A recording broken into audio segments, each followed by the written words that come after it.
நீர் என்னை எப்படி நடத்துறதற்கு சித்தமோ சொல்லுங்க சொல்லுங்க சொல்லிட்டே. வாலிப தம்பி, நீ குழம்ப வேணாப்பா. தங்கச்சி, நீ குழம்ப வேணாம். இயேசு உன் கூட இருக்கிறாரு. உங்க அம்மா அப்பாவே உன்னை குறிச்சு அவ்வளவு கவலைப்படும் போது அப்பா எப்படிப்பா உன் கூட கவலைப்படாம இருப்பாரு? ஏசப்பா எப்படிப்பா கவலைப்படாம இருப்பாரு? இல்ல, நிச்சயமா முடிவு உண்டு. உன் நம்பிக்கை மட்டும் வீண் போகாது. கைகளை மேல உயர்த்தி சத்தமா சொல்லுவோம், இயேசுவே என்னுடைய வாழ்க்கை 2025வது வருஷத்தை உங்க கையில கொடுக்கிறேன்னு சொல்லுங்க.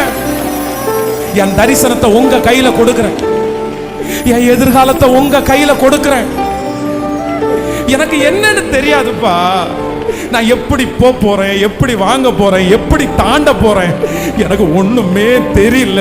ஆனா இந்த 1ஆம் தேதி காலடி எடுத்து வைக்கிறதுக்கு முன்னாடி ஒண்ணு மட்டும் சொல்றேன், எங்க பரம ராஜாவினுடைய கையில இந்த ஆண்ட கொடுக்கிறேன்னு சொல்ல சொல்ல சொல்ல சொல்ல அப்படியே ஜெபம் பண்ணிட்டேன்.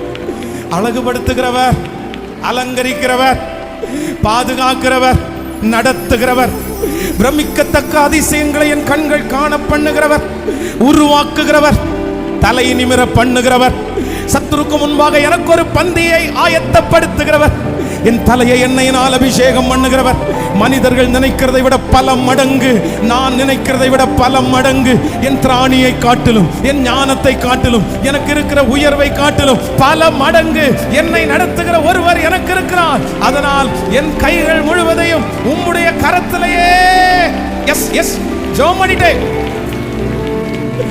ஹalleluya ஹalleluya ஹalleluya. நீர் உயர்ந்த கன்மலை, நீர் மாறாத கன்மலை, எவரையும் மேன்மைப்படுத்தவும் பலப்படுத்தவும் உம்முடைய கரத்தினால் ஆகும். உம்முடைய ஞானம் பேதைகளை ஞானியாக்குகிற ஞானம், உம்முடைய ஞானம் கற்று தந்தவர்களை விட தேர்ந்தவர்களாய் மாற்றுகிற உம்முடைய ஞானம். இயேசுவே, நீர் எனக்கு போதும்.